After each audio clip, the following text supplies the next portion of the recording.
Привет, ребята, меня зовут Оля, и под моим прошлым роликом, в котором я рассказала о том, что 8 лет нахожусь на сыроедении, вы меня очень просили: Оля, расскажи, что ты ешь. И вот, пожалуйста, в этом ролике я расскажу о том, что я ем каждый день, каждую неделю, каждый месяц, какими правилами я руководствуюсь. Поэтому, если вам интересен этот ролик, ставьте пальцы вверх, оставляйте комментарии в поддержку этого канала и поехали!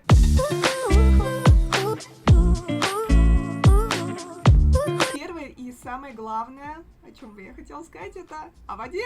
Да, в ролике о еде я буду говорить о воде. Воды я пью очень много, где-то 2-3 литра в день. Я покупаю бутилированную воду. Когда-нибудь я надеюсь купить себе фильтр обратного осмоса, потому что мне не нравится, сколько образуется пластика, когда я покупаю бутилированную воду, но мы его сдаем на переработку, поэтому я так пытаюсь себя успокоить. В общем, я пью воду.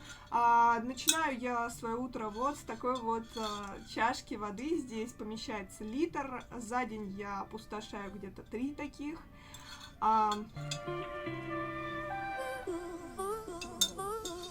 Я водохлеб с детства. Так что вода мое все, и причем бывает, что из-за работы или каких-то переездов я не могу выпивать свою привычную норму воды. Я сразу же вижу, как это сказывается на моей коже, как это сказывается на моем самочувствии, настроении, на виде в общем и даже на том, как я сплю ночью. Поэтому вода — это пункт номер 1. Следите за тем, чтобы вы выпивали свою норму воды. О том, как высчитать свою норму воды на сутки, я оставлю где-то здесь формулу. Обязательно выпивайте ее, а лучше даже больше, особенно когда стоит 35-градусная жара. Это просто жизненно важно. Не забываем про воду. Водный баланс! Далее мой рацион. Первое правило, которому я строго следую, это баланс белков, жиров, углеводов. Норма своей калорийности, о том, как высчитать свою норму калорийности и сколько вам надо потреблять белков и жиров и углеводов. Я опять же оставлю формулы где-то здесь. Также под видео я оставлю калькулятор, там будет намного проще это все сделать. Вы просто вбиваете свои данные и вуаля, он вам показывает, сколько чего вы должны кушать. Это очень важно. Так что соблюдаем баланс. И второе — это разнообразие. Неважно, придерживаетесь вы сейчас сыроедению или на веганстве, или просто на правильном питании, еда должна быть разнообразной. Тогда намного больше шансов, что вы будете получать все необходимые микроэлементы, и все у вас будет замечательно. Поэтому правильный баланс и разнообразие. И будет вам счастье. Несмотря на разнообразие, в моем рационе есть определенные продукты, которые я ем постоянно, независимо от времени года. И это огромное количество зелени, зеленой зелени, петрушка, шпинат, укроп, кинза, лук зеленый, огромное количество листовых овощей, таких как капуста, цветная капуста, брокколи, кальраби. Все это всегда в изобилии находится в моем рационе и составляет его основу.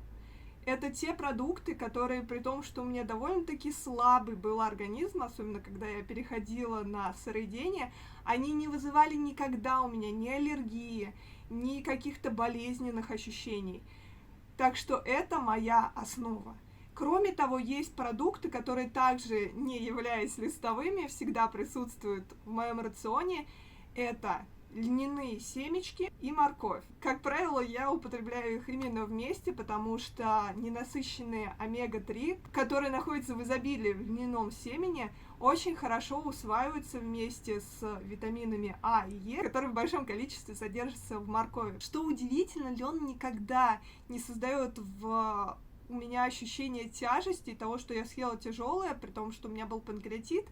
И даже орешки иногда вызывают у меня ощущение того, что я наелась камней, если я съедаю больше своей нормы. С сольным такого не происходит никогда. Просто в какой-то момент ты им объедаешься, но тем не менее тяжести нет. Не знаю, возможно, потому что в нем именно большое количество омега-3, но это так работает. Я очень люблю делать пюре из льна с морковью и есть это вместе с теми же самыми овощами, с капустой, огурцами, помидорами. Это очень вкусно, это блюдо очень хорошо насыщает, так что вам на заметку. Это то, что всегда на постоянной основе присутствует в моем рационе. Особенно это важно для девушек, потому что это была моя очень большая ошибка в начале моего пути к сыроедению. Я не считала баланс между жирами омега-6, 9 и омега-3, а очень важно, чтобы они находились в балансе. Дело в том, что практически все орехи, масла холодного отжима в огромном количестве содержат омега-6 и омега-9, а вот омега-3 есть в немногих продуктах и мало в каких находится в достаточном количестве. Такие продукты, как кунжут, семена конопли и, конечно же, льняные семечки. В льняных семечках омега-3 больше всего, поэтому это, кроме того, я очень люблю вкус льняных семечек, поэтому именно этот продукт занимает особое место в моем сердечке и в моем меню. Следующее, что всегда есть в моем рационе, это цитрусовые. Тут надо быть осторожным. Я человек, который даже на сыроедении не избавился от аллергии, поэтому те, у кого аллергия на цитрусовые, пожалуйста, будьте осторожнее, выбирайте те продукты, те фрукты, на которые у вас аллергии нет. Цитрусовые богаты витамином С. Я очень люблю тот освежающий вкус, который дают апельсины, мандарины, грейпфруты, помело. Это мои любимые фрукты. Опять же, они у меня есть всегда в рационе, но особенно зимой, потому что зимой другие фрукты либо пластмассовые и безвкусные, либо стоят так, что мне придется, наверное, продавать бочку для того, чтобы приобрести их. Поэтому цитрусовые также все время находятся в моем рационе. Кроме того, для многих сыроедов важным вопросом является усвояемость железа. Есть исследования, которые говорят о том, что железо из растительных продуктов усваивается хуже, чем из животных, и у многих веганов и сыроедов наблюдается недостаток железа. Железом богаты листовые овощи и зелень, которые в изобилии в моем рационе, отчасти именно из-за этого. Если вы будете сбрызгивать свой овощной салат небольшим количеством лимонного сока, я также люблю сбрызгивать апельсинами и мандаринами, это добавляет больше сладости, и, как по мне, это очень вкусно, то железо из зелени и листовых будет усваиваться значительно лучше. Так что вот вам тоже на заметку. Вещь, к которой я пришла не сразу, я всегда добавляю в свои овощные салаты немного лимонного сока или сока любых других цитрусовых. Это очень полезная привычка, попробуйте, ваш организм вам скажет большое-большое спасибо. Также сейчас лето, и в моем рационе огромное количество сезонных фруктов. Вообще я за руками и ногами за то, чтобы по максимуму рацион был сезонным. Оставлю вам ссылку в описании, где написано, в какое время года какие продукты считаются сезонными в России. Сейчас я ем большое количество дынь, арбузов, черешню и много-много-много ягод. Я их обожаю, и летом я стараюсь запастись по максимуму витаминками, чтобы осенью не грустить и зимой не страдать от авитаминоза. Ловите моменты и кушайте как можно больше фруктов. Фрукты я ем в начале дня, на завтрак, где-то в 12-2 дня. Раньше мне просто не лезет, мне не хочется есть. Если вы завтракаете рано, это прекрасно, просто мне это не подходит. Утром я пью воду, а уже в полдень я полноценно завтракаю, я могу умять где-то полкилограмма черешенки, который меня уже очень сильно ждет. Я еще не завтракала. Также я могу съесть пол арбуза или небольшую дыню. Иногда мой завтрак разделяется на две части, когда я хочу съесть чего-то еще, например, с утра я ем манго одно, а через час я могу съесть немного абрикосов, поменьше уже, но всегда выдерживаю расстояние между разными фруктами, я их не смешиваю. Во-первых, они так лучше усваиваются, во-вторых, я не люблю перебивать вкус разных фруктов, они, по-моему, и так прекрасны, ни с чем их не смешивая.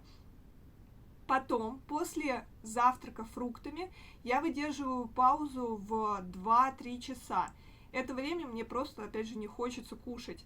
И уже в 5-6 вечера у меня идет полноценный обед-ужин. Я не разделяю обед и ужин, я ем один раз. Опять же, просто опытным путем я поняла, что мне не хочется кусочничать и разбивать отдельно на обед и ужин. Я просто не успеваю поесть дважды до того, как мне надо ложиться спать. Повторюсь, я не ем за 3-4 часа до сна, поэтому у меня умещается только один серьезный прием пищи, капитальный, в котором как раз-таки больше всего находится белка и ненасыщенных жиров. А в свой обед-ужин я ем большое количество зелени, капусту, такие овощи, как морковка, огурцы, помидоры. Это я совмещаю как раз с моим любимым пюре из льняного семени. Я могу добавить небольшое количество активированных, замоченных заранее орешков, тыквенных семечек подсолнуха. Что касается авокадо.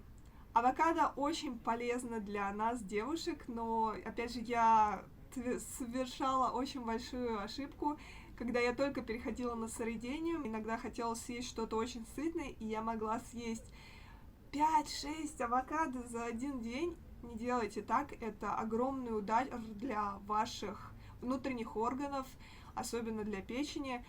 В авокадо находится огромное количество жиров, полезных, ненасыщенных, но их очень много. Это практически то же самое, что съесть пачку сливочного масла. Рекомендуется взрослому человеку есть половинку спелого авокадо в день, и не каждый день. Поэтому, если вы очень любите авокадо-тосты, пожалуйста, будьте с этим осторожны и чередуйте авокадо с какими-то другими продуктами, например, такими как орехи, лен, семена конопли. Они тоже очень питательные, они прекрасно насыщают, не допускайте моих ошибок.